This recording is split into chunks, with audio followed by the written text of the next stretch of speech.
At what point do you decide that you don't just like having a drink, but you're probably an actual alcoholic?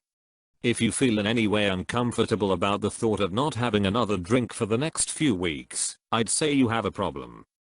That's a stretch, especially since in any way uncomfortable at the thought of is so vague. I'd be uncomfortable about the thought of foregoing anything I enjoy for several weeks. It wouldn't be a big deal, but you are an unusual person if the thought of foregoing something you enjoy for several weeks doesn't make you feel at least a little bit uncomfortable.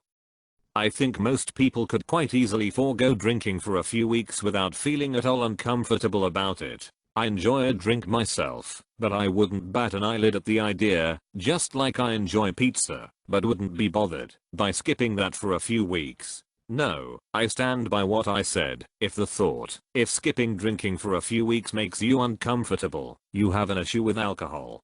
Waking up and needing alcohol to stop the shakes and the headaches, knowing what time each liquor store opened, and going to different ones on different days, so they didn't think I was drinking so much, drinking absolutely nasty wine, because it was cheap, and had high percentage of alcohol, throwing up daily, losing my job, because I turned up with alcohol in my system, putting alcohol in my coffee cups and water bottles.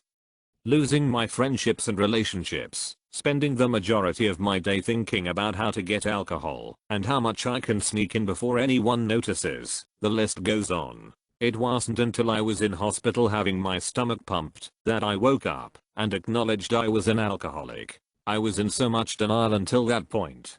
When you're in hospital with alcohol poisoning. That could just be a novice first time binge drinker though. Changed my mind when you're in hospital with alcohol poisoning for the 40th time this year.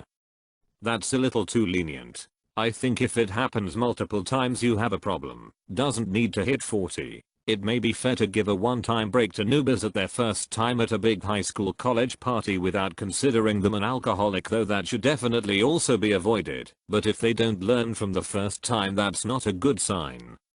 Changed my mind again. You're an alcoholic if you are addicted to alcohol. That's an analytic truth and I'll go no further.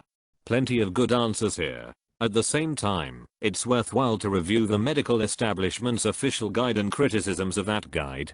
Try reviewing the Google results for DSM-5 alcohol. I'd also add that you can hopefully depend on those who love you to give you perspective. Of course, that won't work for everyone, because some people, sadly, don't have such people. Also, for others, those people can be crazy teetotalers or total drunks. But in general, if those people think you may have a problem, then you may have a problem. Also, children. If you have children and they wish you would drink less, then for their sake, please do.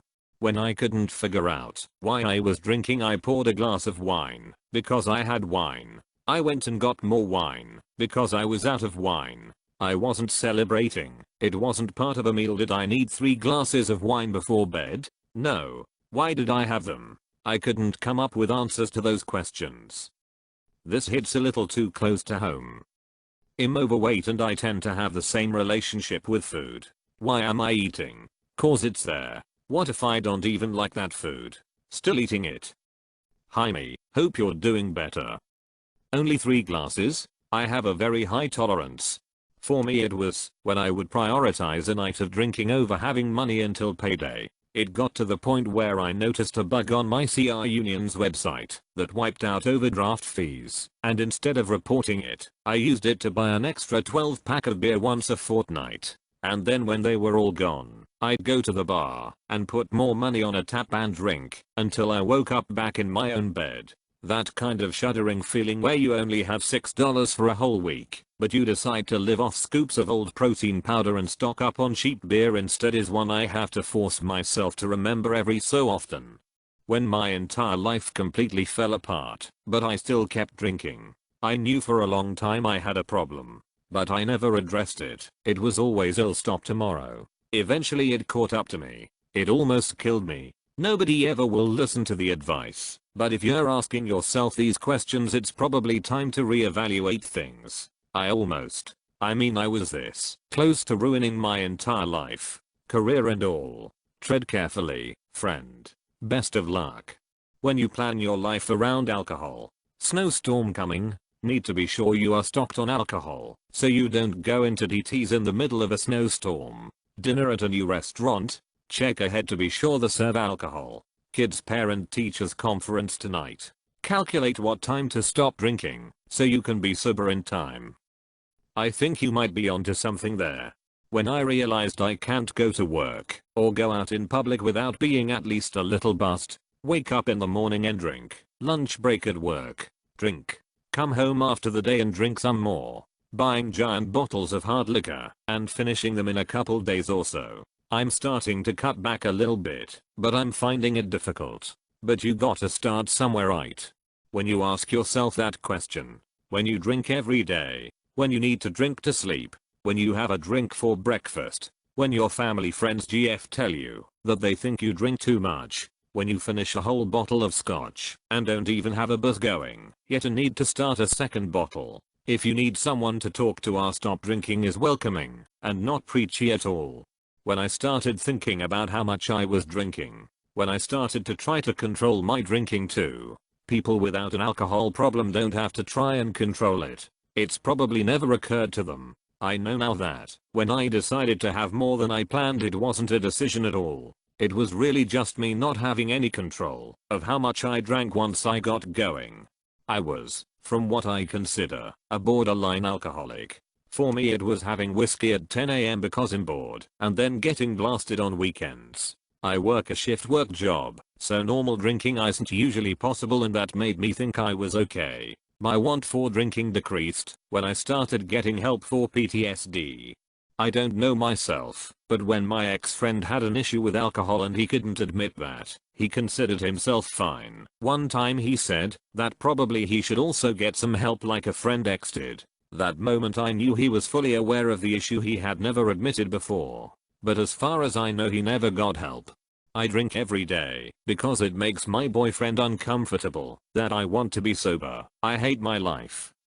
I don't know your situation, but it sounds like you need a new BF. Your BF shouldn't be your life to the extent that you feel you need to drink to keep him satisfied. When I drank an entire 750ml bottle of Scotch whiskey at home before going to the bar, just to proceed to buy another bottle of the same Scotch whiskey, woke up in jail. Been the hardest 3 months since then.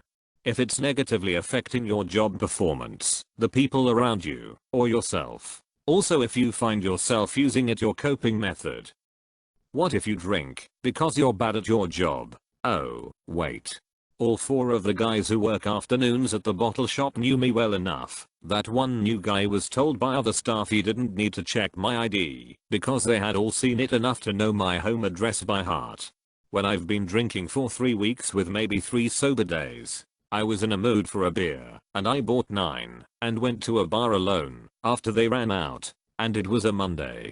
When you crave it, or prioritize drinking over other facets of your life, or when you seem to unable or unwilling to go through life's activities without drinking first during. When you read threads about alcoholism to see if any of it applies to you. I've accepted I'm just here to make sure I'm not that bad compared to others. A friend asked this exact question, so I challenged him to just stop drinking. So far he has gone the whole year without a drink. It was a rough first few weeks, when I should have wanted to stop drinking but didn't. The consequences of drinking were so bad that I should have wanted to give up alcohol entirely but couldn't. When you start buying the cheaper whiskey so that you can get 2 bottles, when you need 2 bottles to get through a week, when the 2 bottles don't make it a week. When I woke up to my liver starting to hurt, I had been drinking until I blacked out 5 to 6 nights a week for 6 months at that point. When one is never enough, when you think about it all day, when you start hiding it from others and lying to yourself about how much you actually need. I'm gonna throw in, when you dread going out with friends or co-workers because you are sure you'll be the drunkest guy at the party. Again. If you can refuse to have a drink, you aren't an alcoholic. If you can't refuse and feel like you must have it, you are. When you pour yourself a drink at 5 AM because you have a hangover from the previous day, but you do it just about every day. When you stop drinking because you ran out. This includes only buying a small amount in order to run out earlier. They tell you that when your drinking becomes a problem for other people in your life, you have a problem. I could drink a really significant amount of Jägermeister and still walk in a straight line and speak coherently. Not an alcoholic, but I guess when you don't drink because you want, but because you feel the need. Heard this from a guy in AA once upon a time, who is an alcoholic. Whoever says they are. Og, it is one beer once in a while, then no it is not, but if it is every day I think it is. When you have not even stopped drinking on Monday and you start thinking about drinking on Wednesday. Oh good lord. I will return, but I'm an alcoholic, and I'm bust. When you establish a routine around drinking, me, myself and I, yours truly. If you're even having this thought, you might need to take a step back for a minute. When you're concealing the quantity of your drinking from friends etc. When it goes beyond casually or socially drinking to needing to drink. When you know you shouldn't, but you do anyway and you feel powerless not to. Have a dry week every few months to keep things in check. When you keep getting in line at church during the wine and crackers thing. When the alternative of not having a drink does not come to mind.